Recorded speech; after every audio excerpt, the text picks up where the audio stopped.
Listen to this one. 98% of the currently employed youths aged 15 and 24, up to 24 years, are actually holding down informal sector, informal jobs.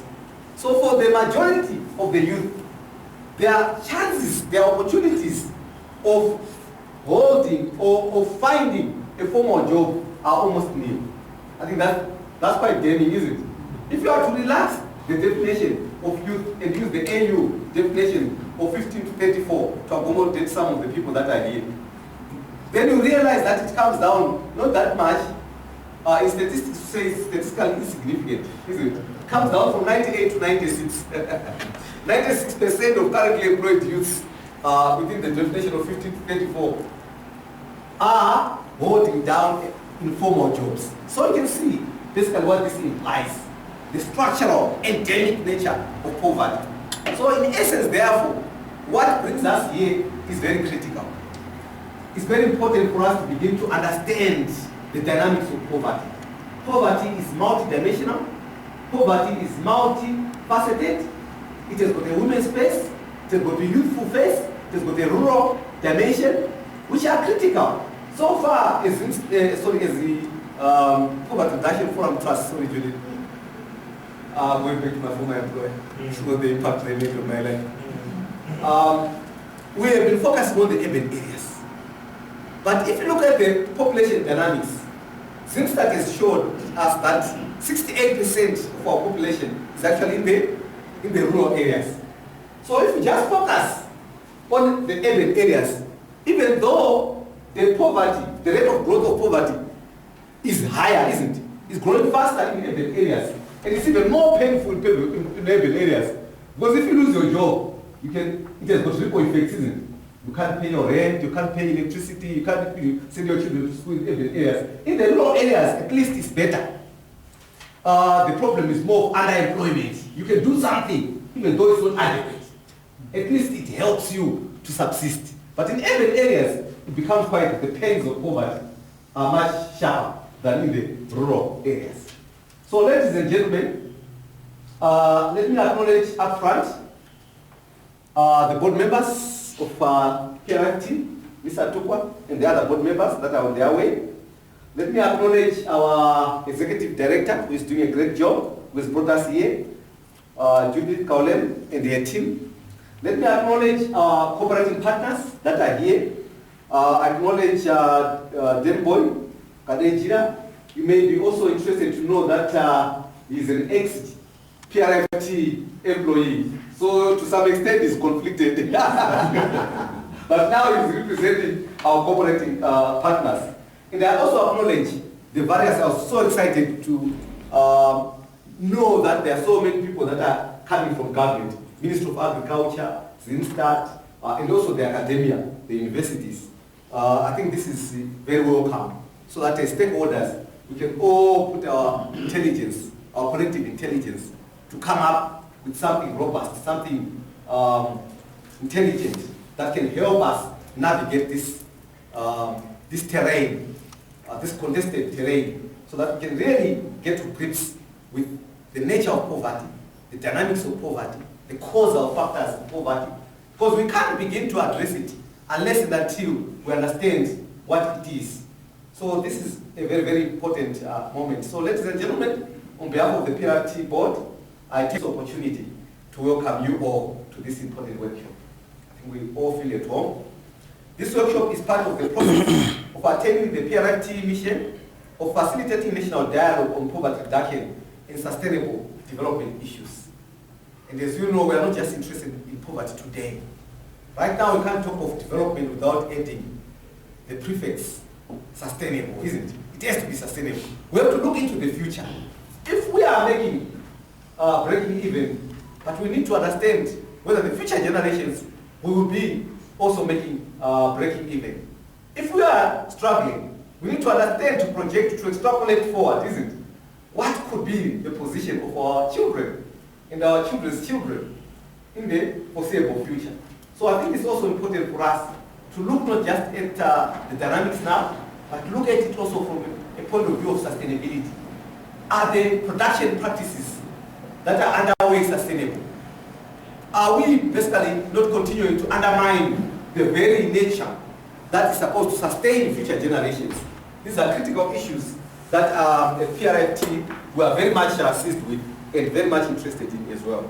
So our aim is also, in all, this is to influence the formulation of pro-poor policies through carrying out research on poverty-related issues, engaging with policymakers, promoting broad-based consultative dialogue and processes. So these three processes form the three pillars of our work in the PRFT. I think we all understand that right now we are all seized with this issue of pro-poor. If there's so much poverty, which is structural, because it doesn't take a few days or so to deal with such poverty, because it's structural in nature. It requires commitment, conscious commitment, not on the part of a single stakeholder, but it requires, as a multidimensional issue, as a multifaceted issue, it requires our attention as Zimbabweans. So in essence, therefore, we need to craft pro-poor. We need to think about the poor.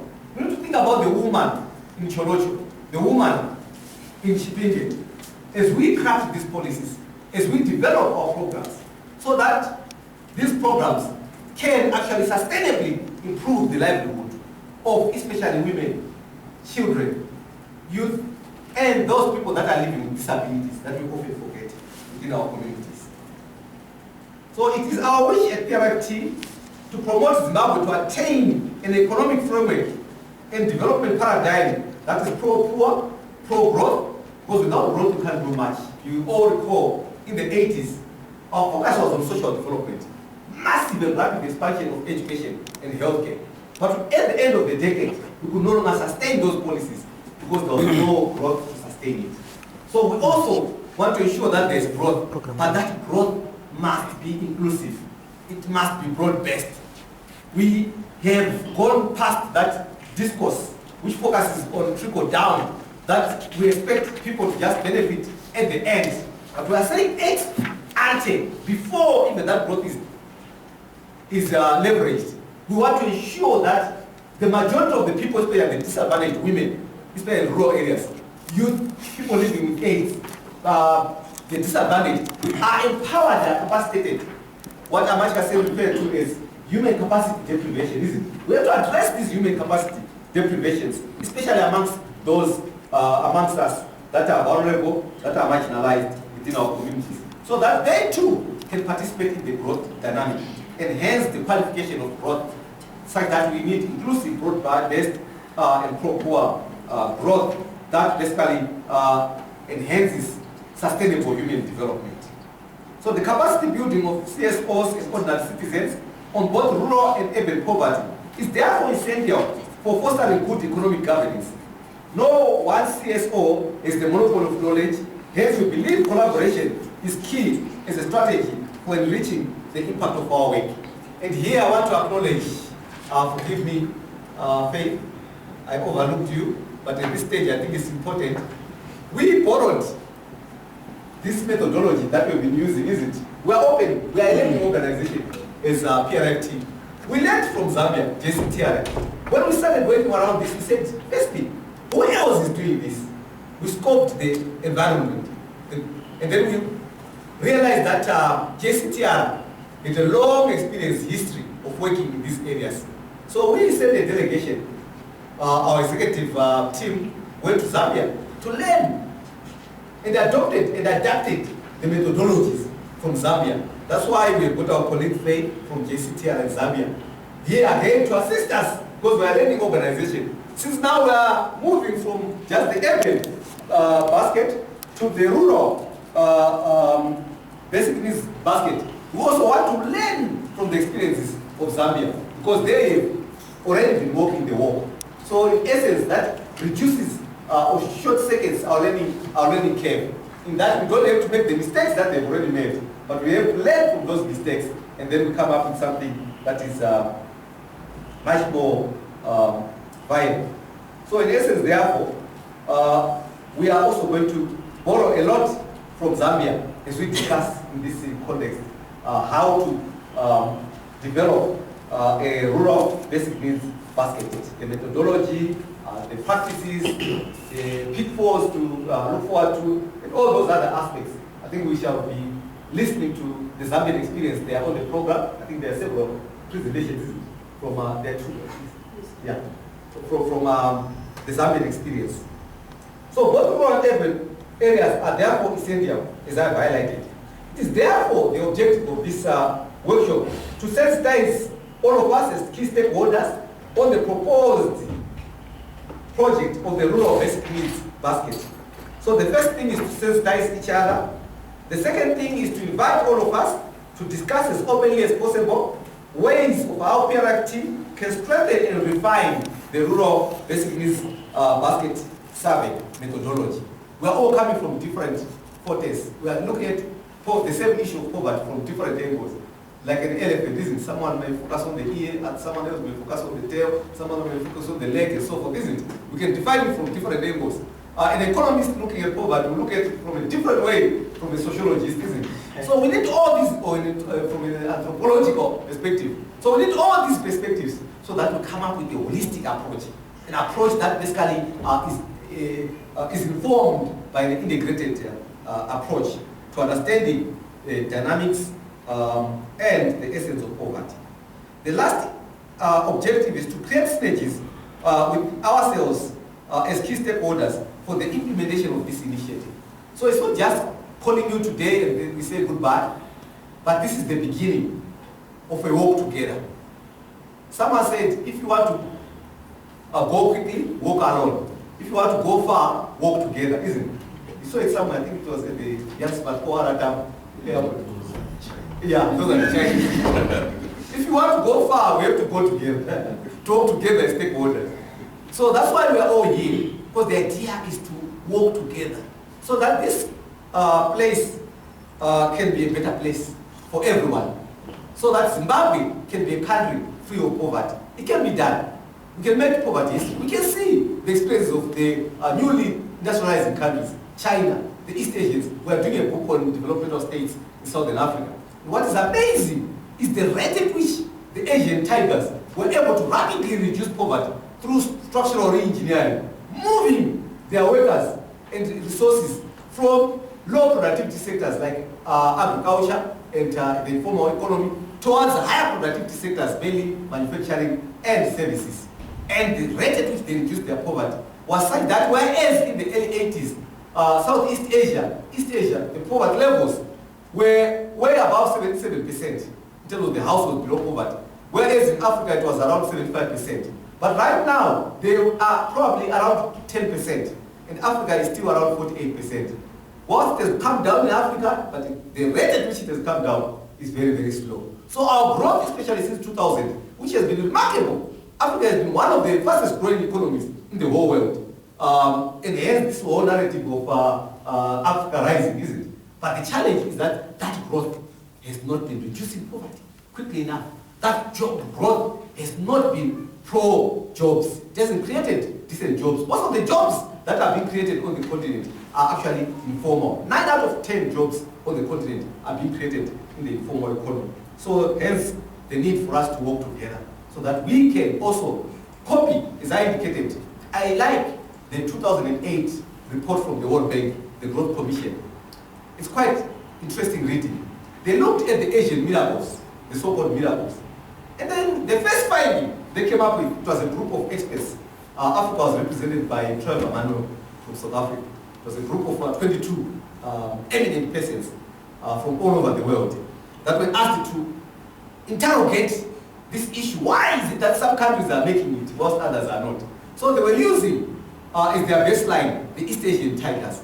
So they said the first thing that we want to do is to demystify this conception that the Asians are a miracle. We all call them miracles, isn't it? They said they are not miracles, they did very basic things. A miracle is something that you cannot easily understand, isn't it? You can't reproduce what Magaya does. You can't replicate what Makandiwa does, isn't it? It's a miracle. Miracle is something that you cannot easily understand, neither can you easily replicate it, isn't it? So they said, when we look at East Asian countries, they did very basic things. But they did those things persistently over a period of time. Deng Xiaoping, the reform-minded leader of China, who took over in 1978, is the one who engineered much of the recent reforms in China. His dictum was that you cross the river by groping for the stone. They didn't have the answer, the solution. They were experimenting. When you cross the river, you first of all find a stable stone, isn't it? A stepping stone. And then when you find that the one leg is now stable, isn't it? It's well anchored. You then reach out and find another one. That's what development is all about. So it's not a miracle. So they said, if you are clever, what the Asians have done is, you all know what's happening with Asia, isn't it? Look at Samsung, for example. They are having all sorts of lawsuits, isn't it, with Apple. Why? Because they simply copy, isn't it? What Apple is doing. The Americans will do the R&D, and the Asians will simply copy, isn't it? They just invest. They know that, the world is full of ideas. And if you are clever, you don't have to spend so much time pretending that you are reinventing the wheel, isn't it? You just copy what works, isn't it? You have to find out what is it that works and what is it that does not work. So that's what the Growth Commission report is saying. It said that anyone can develop, actually. If you look at the countries that developed in Asia, another lesson was that at first they said, these were small city-states, isn't it? Hong Kong, Singapore, Taiwan, etc. So people say, they did it because they are so small. So they are flexible, isn't it? They are flexible. They can turn around very easily. And then other big countries started emerging. Look at China. A big elephant started dancing. And people say, an elephant can dance also. So essentially, therefore, it's not the size, isn't it, of the economy. It's the size of the desire. It's not the size of the dog in the fight that matters. It's the size of the fight in the dog, isn't it? Small dog can create a havoc, isn't it? So what we need, therefore, to realize is that we too can also prosper. There's nothing that really keeps us where we are, isn't it? There's nothing that defines us as poor people in Africa. Well, with this paradox of natural resource richness, isn't it? And yet, we are so poor. So in essence, therefore, we need then to unlock this paradox, such that we basically take advantage of the resources that are on this continent. That is our desire at KRFT. That is our mission. That is our vocation. That is our daily bread. That's what really kicks us, jogs us when we wake up every morning to go to work. Our desire is to see a Zimbabwe that is free of poverty. And we know collectively we can basically make poverty history. I therefore want to thank you all for taking the time to participate in this workshop, and would like to invite you to share the invaluable knowledge you have that will see this project achieving its objectives. So it's all about us. It's not about PRFT. PRFT is just coordinating initiatives from various stakeholders, cooperating partners with the external experiences, as we see now represented the Zambian experience, and other experiences from cooperating partners who are working in other jurisdictions, in other continents, who can bring to bear experiences from elsewhere. So we do hope that this workshop will be the success that it deserves. With all of us that are here, I see the gender mix is good. I've attended many workshops, even at my organization. Normally we have problems with the gender mix. So I'm happy that we're brought in. We're not going to speak on behalf of the women. We're not going to speak on behalf of the youth. They are quite fairly young faces that I see before me. We're not going to speak on behalf of course, we don't have people with disabilities, but at least we make efforts in future to ensure that we're as inclusive as possible. So without further ado, may I take this opportunity to formally declare this meeting officially open. Thank you so very much.